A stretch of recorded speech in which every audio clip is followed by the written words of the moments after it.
Бәріне сәлем достар, менің есімім Арайлым. Видеодағы обложканы көріп тұрғандарыңыздай, мен бұл видеода өзімнің ұбт жолым туралы айтатын боламын.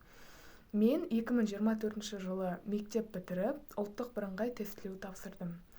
Ұлттық бірыңғай тестілеуде мен қазақ тілі мен әдебиеті пәнін таңдап, сол пәнді тапсырдым. Яғни қазіргі таңда ұлттық бірыңғай тестілеу өзгерді, және де оқу сауаттылығы мен МС-дің сұрақтары 5-ке қысқарды, ал таңдау пәнінің сұрақтары 50 сұрақты қамтиды. Жалпы, мысалы, қазақ тілден 50 сұрақ болса, қазақ әдебиетінен де 50 сұрақ. Тарихтан 20 сұрақ, ал оқу сауаттылығынан 10, МС-дан 10 сұрақ. Жалпы мен қандай курспен дайындалдым, осы туралы мен айтып өтетін боламын. Мен 10-шы сынып бітірген кезде тамыз айында, осыдан бір жыл бұрын 140 курсына тіркелдім. Тіл 11 және әдебиет 11 топшасына. Және де мен дайындықты тамыз айынан бастадым. Ең әуелі таңдау пәнді оқыған кезде менде көптеген қиындықтар болды. Мысалы, әр пәннің өзінің бір қиыншылықтары болады дегендей. Ал қыркүйек айы басталған кезде мен сол екі таңдау пәнімді әрі қарай оқуды жалғастырдым. Мен пәнін әлі қоспадым.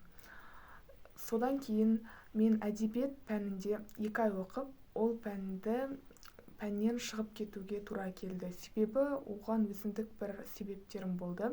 Және де қазақ тіл пәнін толық оқып бітірдім.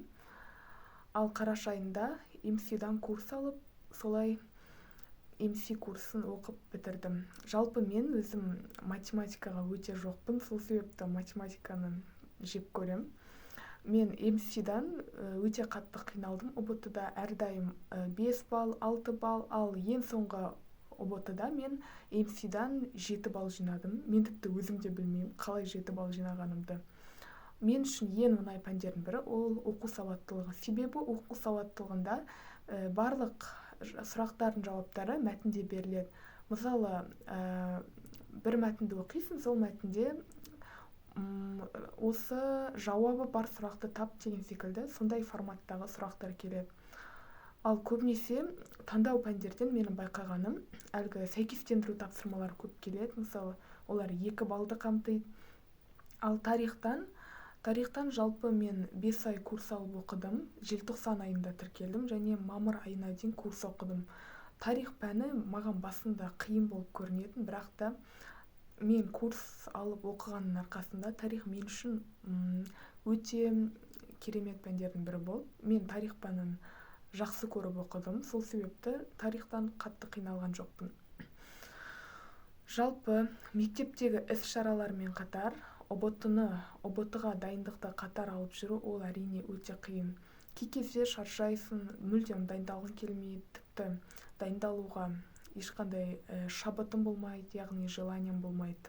Менде де осындай проблема болды. Мен осы барлық қиын этаптардан өтіп, ұбт-ны сәтті тапсырып, өз қалаған мамандығыма грантқа түстім. Жалпы ұбт тапсырумен қатар, ұбт-ға кірер алдында көптеген оқушыларда қорқыныш болады. Мен өз қалаған балымды жинай алам ба деген секілді. Мен оларға айтар кеңесім, ешқашан қорықпаңыздар, себебі ұбт-мен өмір тоқтап қалмайды. Мысалы, ұбт ол еш нәрсені шешпейді. Ол жай ғана жоғары оқу орнына түсу үшін тапсыратын сынақ. Және де ол сынақтан кейбіреулер өтеді, кейбіреулер өтпейді, ол заңдылық. Сол себепті мен өзім ұбт тапсырған кезде ең басында ғана қорықтым. Яғни қаңтар ұбт-ға кірер алдында мен қатты қорықтым. Себебі мен ойладым, ол жерде қиын сұрақтар болады, немесе мен өте төмен балл алып қалам деген секілді, менде көптеген қорқыныштар болды. Бірақ та мен ұбт-ға кірген кезде компьютер алдына келіп отырғанда менің барлық қорқынышым сейілді. Мен өзімді сабырлы сезіндім және де асықпай 4 сағат отырып ұбт-ны тапсырып, қаңтар ұбт-да мен жалпы 101 балл алдым. ол менің ең алғашқы ұбт-ым болатын. Біз ол кезде біз қазан айында да ең алғаш рет мектепте пробный тапсырдық. Мен ең алғашқы пробныйдан 86 балл жинадым. Ол кезде мен 86 балл тарихтан 10 жинадым, оқу сауаттылықтан 10-нан 10 балл жинадым. Тарихты айттым ғой. Қазақ тілден әйтеуір 34, әдебиеттен бір 29 балл жинаған сияқтымын. Ең мені қадап кеткені ішінде MC-дан 3 балл алып қалдым. Және де маған математикадан беретін мұғалімім неге сен 3 балл алдың деп ұрысқан болатын. Мен сол кез есіме түссе, мен әлі де біртүрлі болам. Қатты ұялам сол 3 балл алғаныма. Бірақ мен MC-дан курс алып, сол барлық білмейтін нәрселерімді үйреніп алдым.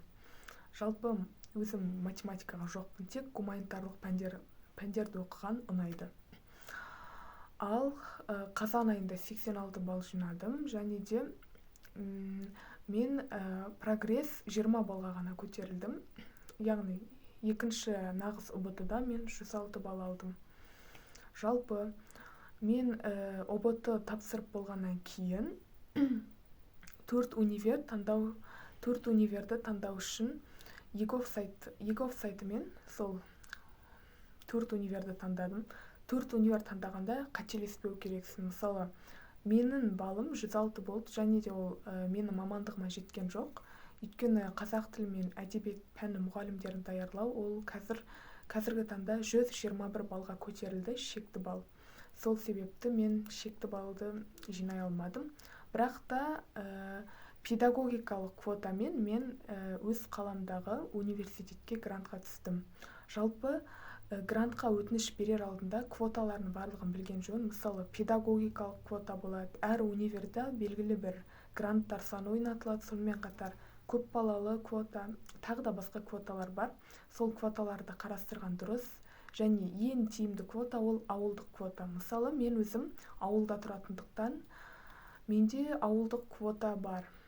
Сол квота менде грантқа түсуге болады. Бірақ та мен мемлекеттік грантқа түстім. Мен ауылдық квотамен емес, кәдімгі менің 106 балым, шекті балым сол неге өз универіме жетті.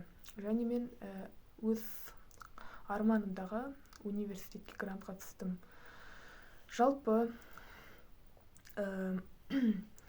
курспен дайындалу ол өте тиімді, жүйелі болып табылады. Мен мысалы сіздерге 140 курсына тіркелуге кеңес беремін. Себебі ол курста барлығы жүйелі, куратор болады, және де 24/7 сені қадағалап отырады куратор.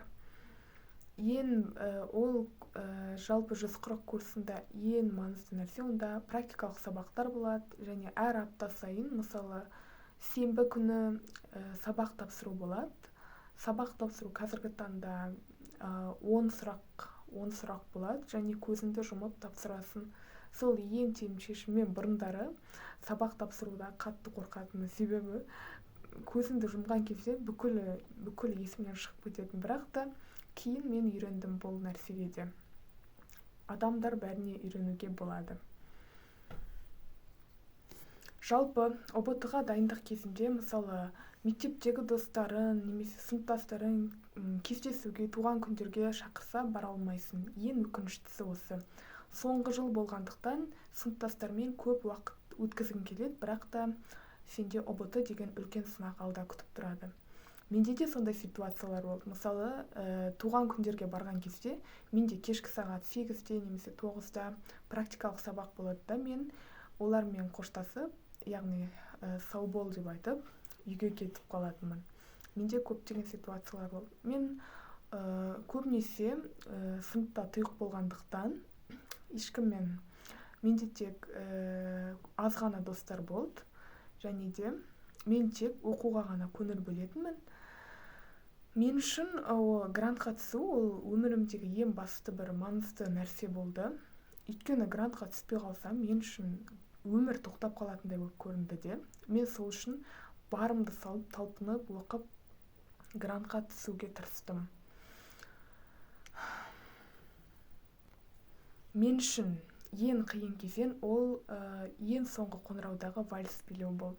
Себебі маған вальс билеуген ұнамайды да. Мен өзім билей алмайтынмын.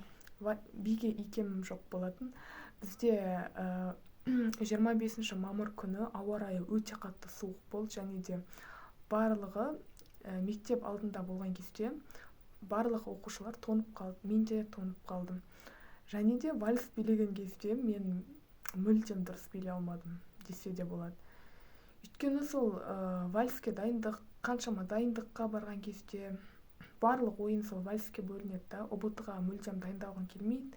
Вальстен шаршап келесің, содан кейін кешкі ас ішесің, содан кейін мектептің үй жұмыстарын орындайсың. Солай уақыт өтіп кетті. Мен ең бірінші нағыз ұбт-ны 29 мамырда тапсырдым. Мен ол кезде мүлдем дайындалуға тіпті қолым тимейтін, өйткені сол вальске дайындыққа күнде барып. Бірақ та мен ол бірінші нағыз ұбт-дан 104 балл жинадым. Ең бірінші мен өзім сыныпта ең бірінші нағыз ұбт-ны мен тапсырдым. Қалған оқушылар маусым айында, кейбіреулер шілдеде тапсырды. Ең әуелі мен нағыз ұбт туралы оқиғамды айтып берейін. Мен YouStudy'ға бардым, және де YouStudy'ға кірдім де. Басында менде мүлдем қорқыныш болмады. Басында ғана қорқыныш болды. Кірердің алдында үстімізді тексерді, әлгі телефонды неге салдық, шкафқа салдық дегендей. Бірақ та мен нағыз ұбт-ны да жақсы тапсырдым. Бірақ та таңдау пәндерге көп көңіл бөлмегендіктен мен таңдау пәндерден 37, 39, 38, сол 40-қа жақын балл жинадым да. Бірақ та қатты таңдау пәндерге көңіл бөлмедім. Мен МС-ға көп көңіл болдым, себебі МС менің ең ұнамайтын пәнімнің бірі болды. Және де тарихтан кейбір даталарды арасында қайталап тұрдым, өйткені ол да көмектеседі. Мысалы, тарихтан мен даталарды жаттау туралы лайфхак айта кетсем, мысалы, үйде сіздерде стикер болса, түрлі түсті, соған жылдарды жазып, қабырғаларға іліп қойсаңыздар болады. Себебі ол үлкен ассоциация, соған қарап сіздер естеріңізге алып жүресіздер. Және де тағы бір айтарым, армандар картасы дегенді жасау керек. Жалпы армандар картасы деген не деп ойлап отқан боласыздар. Армандар картасы деген, мысалы, үлкен плакатқа сіздер өздеріңіздің қалаған армандарыңыз туралы сурет немесе жазуға болады. Ең басына өздеріңіздің таңдау пәндеріңізді жазып, өздеріңіз түскілеріңіз келетін универдің суретін іліп қоюға болады. Бізде 140 курсында сондай тапсырма болды, армандар картасын істеу туралы. Және де мен сол армандар картасын өзім ерінбей түні бойы жасап, бояп, және қабырғаға іліп қойдым. Ал менің ең басты айтар кеңесім, 2025 түлектерге сәттілік тілеймін. ұбт-мен өмір шектелмейді. Ең бастысы, өздеріңіздің қалаған мамандықтарыңызға түсіп кетулеріңізге тілектеспін. Бұл видеоның мақсаты сіздерге мотивация беру болатын. Және мен сіздерге мотивация бере алдым деген үміттемін. Келесі видеода кездескенше сау болыңыздар.